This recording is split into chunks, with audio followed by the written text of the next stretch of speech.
Richard Martineau. Plongé dans l'actualité avec des observateurs qui pensent à contre-courant. De quoi parlaient les Montréalais ce week-end, à part les élections, à part les Blue Jays, le Christie de transport en commun, ça se peut-tu? Samedi, aucun service n'était offert. Aucun. Ni par bus, ni par métro. Puis dimanche, jour d'élection, le service était disponible seulement dans les heures de pointe. Ça n'a aucun Christie de sens. On va parler avec Philippe Jacques, co-directeur général et porte-parole de Trajectoire Québec. Bonjour, M. Jacques. Bonjour, M. Martineau. Alors, bonjour. La nouvelle mairesse dit non. Il est hors de question que je vote une loi spéciale. Je vais m'asseoir avec les gens de la STM, les syndicats, puis ils vont m'expliquer pourquoi ça traîne. Qu'est-ce que vous en pensez? Bien, on salue l'initiative. On est content d'entendre que c'est sa première priorité, d'aller voir qu'est-ce qui se passe avec ce conflit-là, pourquoi ça accroche des deux côtés. Comme vous l'avez dit, ça n'a aucun sens. Pas de transport collectif du tout samedi.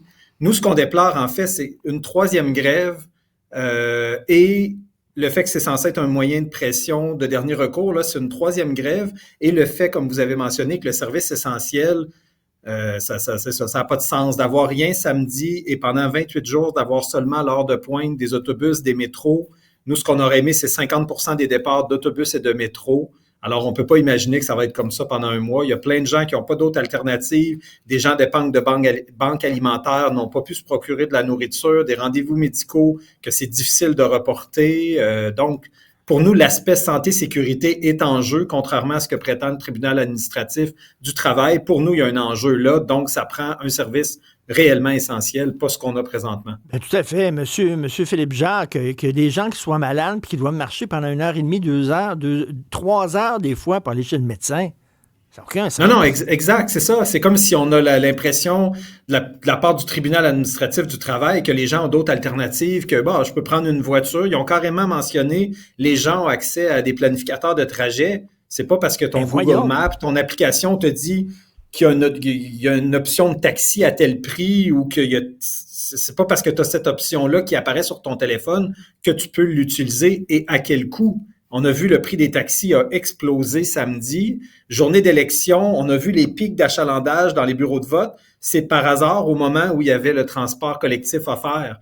Donc, c'est faux de prétendre qu'il y a seulement quelques Montréalais qui peut-être allaient avoir des enjeux pour aller voter. Ça a été prouvé lors des élections et on a des taux de participation hyper bas, historiques.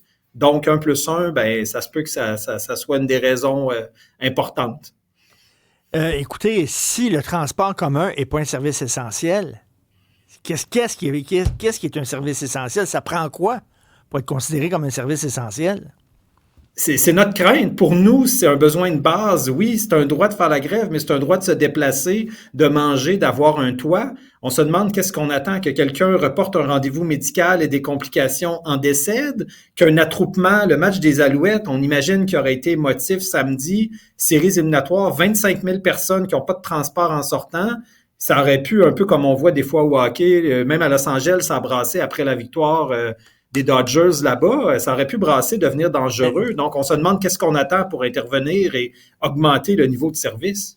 Puis là, on dirait que chaque corps de métier dans la STM fait sa grève. À un moment donné, c'est un festival de grève. Quand ça va arrêter, qu'est-ce qui se passe, là? Bien, à la base, c'est sûr qu'au niveau du gouvernement du Québec, on a coupé les investissements dans les transports collectifs. Donc, les sociétés de transport essaient de négocier. On a eu des grèves à Gatineau, à Québec, à Shawinigan, à Montréal, effectivement, mais ils n'ont presque pas de carte dans leurs mains. Ils ont coupé à fond le budget de fonctionnement. On arrive autour de l'os. Fait que c'est difficile d'être à une table et négocier qu'on n'a presque pas de carte.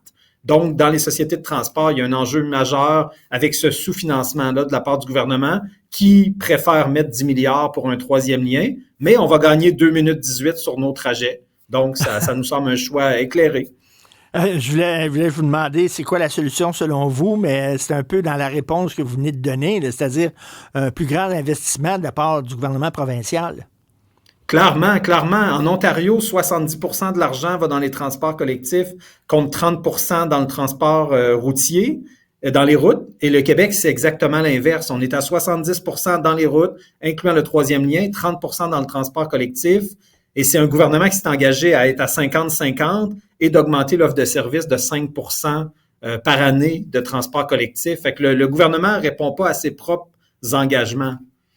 Donc, vous refusez de blâmer nécessairement les syndicats là, pour cette grève-là? Ben, on blâme en fait tous les partis. Le gouvernement a une Oui. grande part de responsabilité. Les syndicats qui s'en servent comme un moyen comme un autre. La STM qui réussit pas à trouver entente malgré la durée des grèves et le fait que c'est une troisième. Comme je dis en même temps, ils n'ont pas beaucoup de cartes dans leur jeu. S'ils acceptaient les demandes du syndicat, c'est une baisse de 10% des services offerts. Parce qu'ils doivent couper encore 56 millions. On veut pas qu'on baisse les services, on veut pas non plus refiler la facture à l'usager. On s'entend que les gens avec la grève, on imagine mal d'arriver avec une hausse plus que l'inflation là, des tarifs qui vont être imposés en juillet prochain quand ça sera le temps d'augmenter les tarifs. Est-ce qu'on a un des pires systèmes de transport en commun en Amérique? Ici à Non, Montréal? honnêtement, on a un bon système. C'est sûr que le métro aussi a besoin d'amour et d'argent. On a les Oui. deuxièmes plus vieux wagons de métro au monde après ceux de Mexico. Fait que c'est Oui. certain que nous, ça va prendre 60 ans avant que ça soit remplacé, les plus vieux wagons. À Toronto, on est 40 ans. Fait que oui, je vous dis oui, mais c'est sûr que là, on compare à Toronto, ça allait bien, mais là, on est en train de perdre de la vitesse. Mais il y a des moyens. On regarde à New York, qui ont instauré un péage. Ça a été contesté au départ, mais les résultats sont là. Les gens sont contents de payer, les automobilistes, les commerçants sont contents de payer 13 $ de mémoire parce qu'ils sauvent 1 heure de temps, donc des coûts qui n'ont pas payé leurs employés, de l'essence de moins. Mais ça a fait beaucoup réagir. Mais l'objectif de ce péage-là, c'est de financer le métro de New York. Et vraiment, présentement, tout le monde est heureux de ce péage-là. Fait qu'il y a des moyens à prendre pour consolider le financement des transports collectifs parce qu'on a un bon système à la base, on a un REM qui arrive, qui peut être hyper efficace, très rapide, une bonne fréquence, ça prend une bonne fiabilité, c'est l'élément là, crucial qui reste, mais c'est des trucs vraiment intéressants qui font que des automobilistes vont laisser la voiture à la maison, mais oui, le rattrapage est là au niveau financier pour rester avec un bon système, parce que pour l'Amérique du Nord, on est bon, c'est sûr que si on se compare à l'Europe, c'est une autre histoire. Mais c'est vrai qu'il est vieux, notre système, puis il a besoin là, d'être un peu renippé. Puis ça, ben, ça prend de l'argent, comme vous dites. Merci, Philippe Jacques, co-directeur général et porte-parole de Trajectoire Québec. Merci beaucoup.